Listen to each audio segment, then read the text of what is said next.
등교 수업이 확대되면서 충북에서 학생 7만여 명이 학교에 나왔습니다.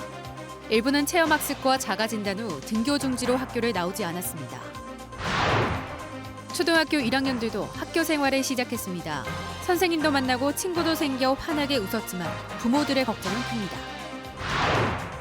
충주 시장실에 있던 미술품이 이종배 의원실에서 발견된 사건과 관련해 충주시가 변상금을 부과하지 않아 논란이 일고 있습니다. 문을 닫게 된 충북 희망원 앞에서 70일 넘게 텐트 노숙이 이어지고 있습니다. 되돌아오겠다는 일부 아이들과 다른 곳으로 가야 한다는 지자체 간 입장차가 팽팽합니다. 여러분 안녕하십니까? 계속해서 충북 지역 뉴스입니다. 오늘부터 학년별 등교 수업이 확대되면서 충북에서도 학생 7만여 명이 학교에 나왔습니다. 학교마다 모처럼 활기가 넘쳤지만 등교 인원이 늘어난 만큼 걱정은 더 커졌는데요. 2차 등교 첫날 표정을 김영일 기자가 보도합니다. 새학기 시작 87일 만에 첫 등교길. 마스크를 착용한 학생들이 교문 안에 들어서면서 선생님들의 거리두기 지도가 시작됩니다. 이어지는 체온 측정. 이마 들고 카메라 보세요. 오케이. 발열이 없는 학생만 교실 안으로 들어갈 수 있습니다. 간만에 학교 와서 좋은데 좀 학교가 많이 바뀌어서 약간 기분이 이상해요. 초등학교는 1, 2학년 학생부터 등교 수업을 시작했습니다. 친구들이랑 놀고 싶었는데 집에서는 친구들이 없으니까 혼자 놀아야 되니까 운동장에 가서 놀고 싶었어요. 교실 풍경도 달라졌습니다. 간격을 띄운 책상마다 칸막이까지 설치됐습니다. 우리 학급은 생활 속 거리두기. 단체로 이동할 때 그리고 여러분이 급식하러 갈 때 줄 설 때 학생 4,700여 명은 체험학습을 이유로 400여 명은 자가 진단 후 등교 중지로 학교를 나오지 않았습니다. 18명은 발열 등의 증상으로 등교하자마자 선별진료소로 이송됐습니다. 내내 마스크를 써야 하는 달라진 학교 생활에 학생도 힘들고 지금 계단을 올라왔는데 KF94를 써서 되게 숨쉬기 불편해서 되게 힘들어요. 선생님도 힘겹습니다. 이제 입모양이 안 보이다 보니까 아이들 전달하는데 의사소통 문제도 있고 소리가 아무래도 마스크에 차단이 돼서 잘 들리지 않는다는 의견이 많아서 좀 목소리를 크게 내고 있습니다. 선생님 눈을 피해 친구와 장난치는 아이들을 지도하는 게 학교는 최대 고민입니다. 이제 등교를 했으니까 계속적으로 지속적으로 지도를 해서 어렵지만 거리두기를 실천할 수 있도록 2차 등교 출석률도 99.6%를 기록해 평상시와 큰 차이는 없었습니다. 다음 달부터는 전학년이 등교가 시작돼 교육당국은 방역 체계를 다듬느라 긴장의 끈을 놓지 않고 있습니다. MBC 뉴스 김영일입니다. 개학 첫날 누구보다 설레고 들뜬 이들은 생애 처음 학교 문턱을 밟아보는 초등학교 1학년들이었을 텐데요.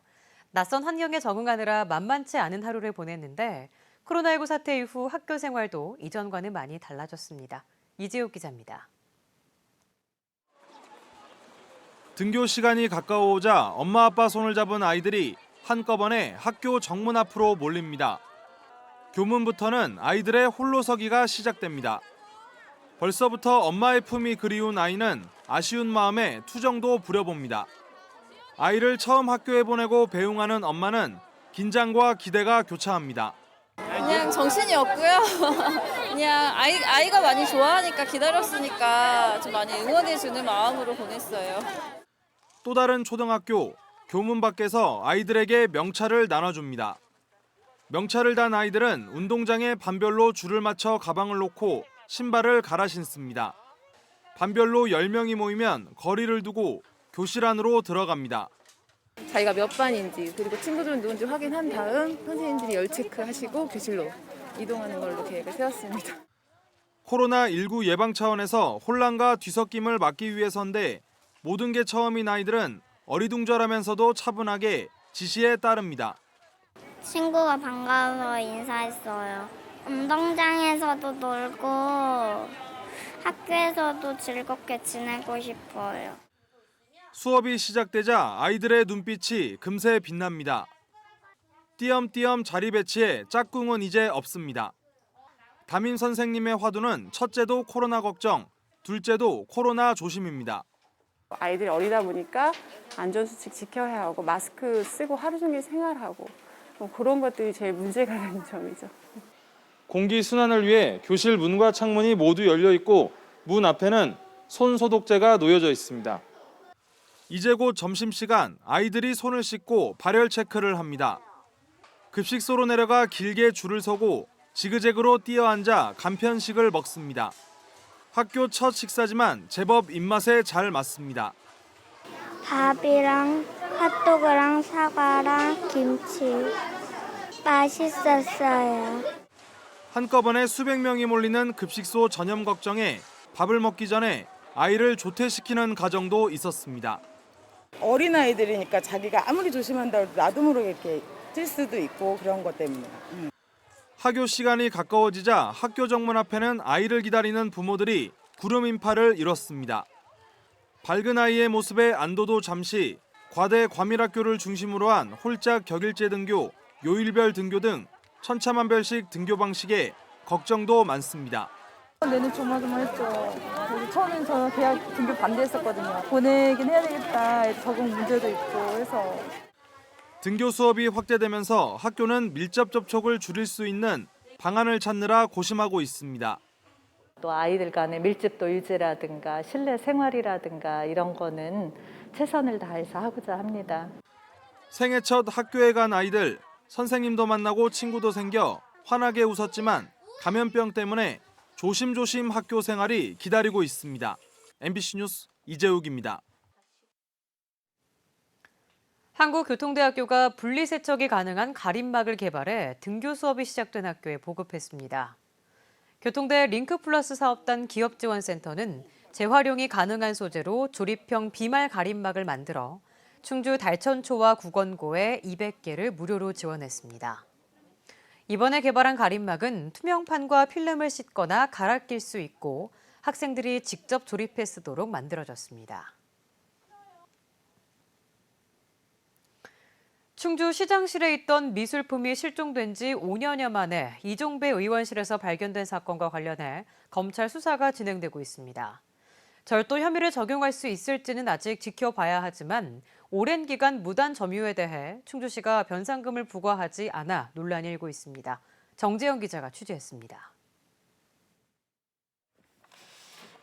이종배 전 충주시장의 국회의원 당선과 함께 사라졌다 5년여 만에 돌아온 미술품입니다. 지난 2012년 당시 충주시는 200만 원을 들여 이 작품을 사들였습니다. 하지만 당시 작품의 실제 가치는 최소 10배 이상이었다는 게 작가의 설명. 원래 자녀를 위해 만들어 재료비만 판매가를 넘는 데다 몇 달 뒤 성별만 다른 어변성룡이 수천만 원에 팔렸다고 말합니다. 어변성룡의 의미를 담아서 그 충주시의 무궁한 발전과 시민들께 시청을 방문할 때 잘 감상하라는 의미였지 200만 원의 가치만 있어서가 절대 아닙니다. 이런 작품이 5년 8개월 동안 이종배 의원 사무실에서 개인 소유물처럼 보관돼 있었습니다. 왜 가져갔는지 수사가 진행 중이지만 무단 점유는 부인할 수 없는 사실.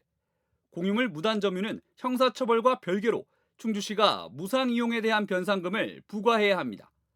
이종배 의원실의 주장처럼 공유물인 걸 몰랐더라도 변상금은 예외가 될 수 없다는 대법원 판례도 있습니다.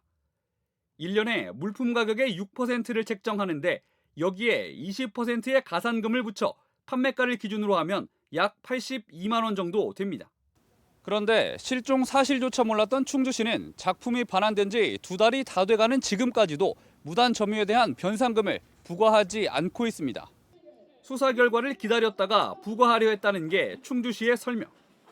하지만 변상금은 점유 의도와 상관없이 부과해야 하고 근거 없이 징수를 미룰 수도 없습니다.